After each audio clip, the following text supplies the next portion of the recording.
Hi Salt Fleet, I'm Marzena. I'm videoing you from Sweden. I have been following the Cancun negotiations with Josh from a distance like you, and just wanted to say how fantastic it has been to get your questions and how inspiring it has been to see your interest. I will try to answer two of your questions today. One is quite hard. When you ask how do you negotiate how much money rich countries should contribute to setting up climate mitigation funds, and shouldn't the talks be more about poor countries? You're absolutely right, they should be. This is really at the heart of the negotiations. One way that it is represented in the negotiations themselves is through a concept called common but differentiated responsibilities. And this means that richer countries who have contributed the most to carbon emissions and who have also benefited already in their own development have the responsibility to help poor countries do two things.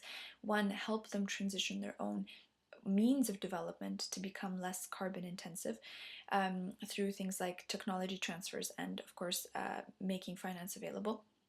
And two, to help poor countries prioritize financially what they have to prioritize, which are pressing social issues and development. What becomes particularly complicated is not just the question of how much money should be allocated. So a lot of research has been invested to answer this question, and estimates do exist.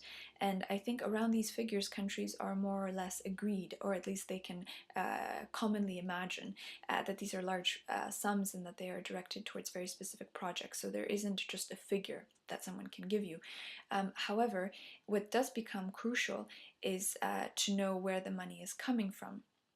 So one particular concern is that money that has been pledged by countries towards foreign aid and towards specific development initiatives will be redirected into a climate fund, and this really then becomes a significant problem for poorer countries because, of course, they're not receiving any more money and any more financial help. It's just repackaged and renamed. So that's really something to pay attention to.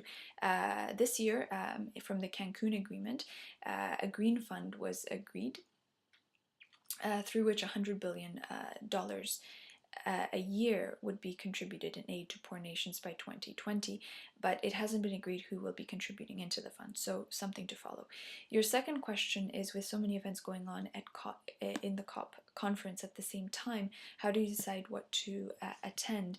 And this really is a complicated question, not only for those attending the conference, but for the delegations themselves. So some countries are able to send very large delegating teams, and therefore they are able to attend many meetings concurrently. Other nations do not have those resources. So one way to help, especially those countries who don't have enough people for them to be everywhere at the same time, there is a bulletin that is printed called the Earth Negotiations Bulletin. It is available in the conference center every single day. It's also available to you online.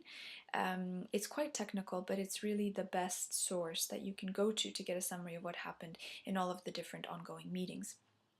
And the delegates really do make use of this report themselves quite substantially to know what they missed. So I hope that gives you a better sense.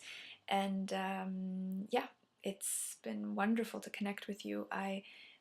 It's been really, really fantastic to see how interested you've become in this. So best of luck, take care, and happy holidays coming up.